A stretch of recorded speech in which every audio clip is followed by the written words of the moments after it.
we started with the customer because we felt like if you're in marketing, we should just understand and be empathetic to our own audience and be paying attention to our own customers. But at the same time, we wanted to very quickly ask, what is our brand contributing to the world? Because I think in this moment, we can't ask that question fast enough. I think typically when you see this type of thing, it always ends up being like the last question to ask, and we elevated it to question 2. I think it requires a really good wide lens. One that we may not have had it before this, and it's okay to admit that. It's okay to learn and grow from it. Looking out and seeing, listening, sensing, and then responding is something that I think in the future will be required for brands, and we'll have a new level that we'll really have to rise up to after this pandemic. I think this will be an area that will be required in the future.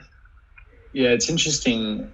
I mean, in the past, a brand gesture where you actually go out and do something for your customers, it's a little selfless, was sometimes scary to clients. They go, well, let's focus on, revenue driving actions, and, we can't really give that up. Now, they don't really have a choice, right? Money has stopped flowing for some, and a gesture or an action is probably the most important thing they could do. And I think that opportunity to do that is going to show them the real value. And you can take that leap now. You have permission to take a risk because for some, there's nothing really to lose. And they're seeing it really kind of pay back pretty strongly. The way I was thinking of it the other day was how does your brand function when it's not making money? And hopefully, Sure. Hopefully not everybody is frozen up here. I think some people are weathering it fairly well.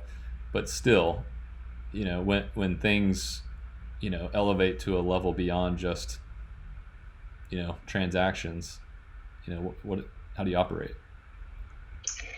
Yeah, it's definitely going to take a level of transparency and humanization that maybe a lot of brands are somewhat uncomfortable with. Yeah, I think from a messaging standpoint too, I think it's still important to know the lane that you should operate in and what helps further support your brand position. So not because you need to be selfishly trying to always strengthen your brand, your positioning. I mean, probably should. This is a time where you could put that aside. But again, I think you're going to do more good if you stick to your strengths. And that's why one of the things that we've been talking with our clients about are like, what are your assets and what are your strengths?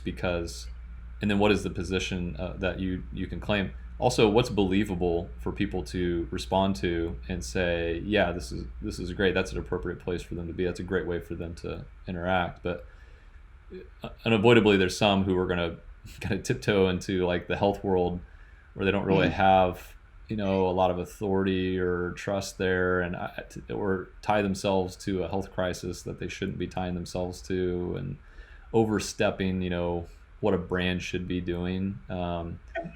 But I really applaud the ones where they know who they are and they know how they can benefit, and in their own small way, they're finding a way to make a benefit. And I think everybody's reacting positively to those. In the hospitality space, Domio was a great example of opening up their spaces to medical professionals and first responders who needed that. So I thought that was a really clever use. I don't know what you guys liked on this list. Under Armour, there's a lot of people trying to figure out how to work out at home, and not only they did a nice thing too where they donated money to 2 different causes, one that I think aligned really closely with their brand, and then one that had nothing to do with their brand. So yeah, I think the Just Eat example, Grubhub does something similar where they're pulling their fee because they know it's a tough time for their core client base, which is restaurants. And doing that it's very selfless, right? They aren't making a dime off of anything right now, but they know it's going to pay off in the long run. I think that's a good selfless move. I think it'll directly benefit them for sure, and I think they probably know that. But it's still the right move to make, and honestly, I think it's just right on so many different levels.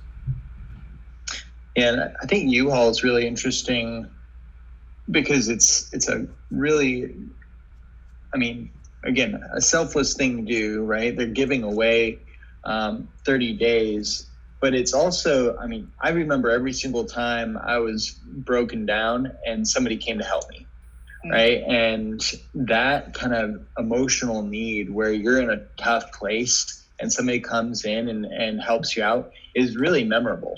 And I think that's, you're going to see U-Haul be the preferred partner for college students if they come in and do use them.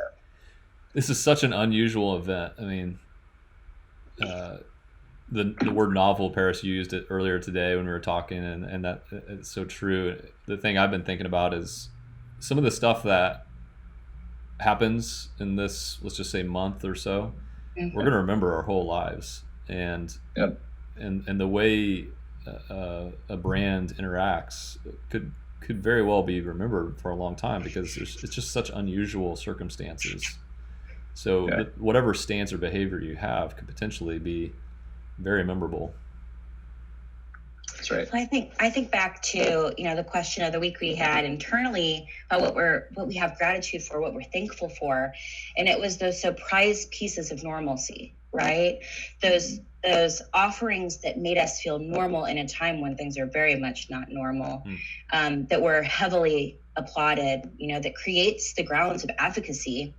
It might not immediately turn into a sign up or a membership or dollars exchanged, but what you have there is something that it would take years to build, with an audience, a prospective audience, even a growth audience.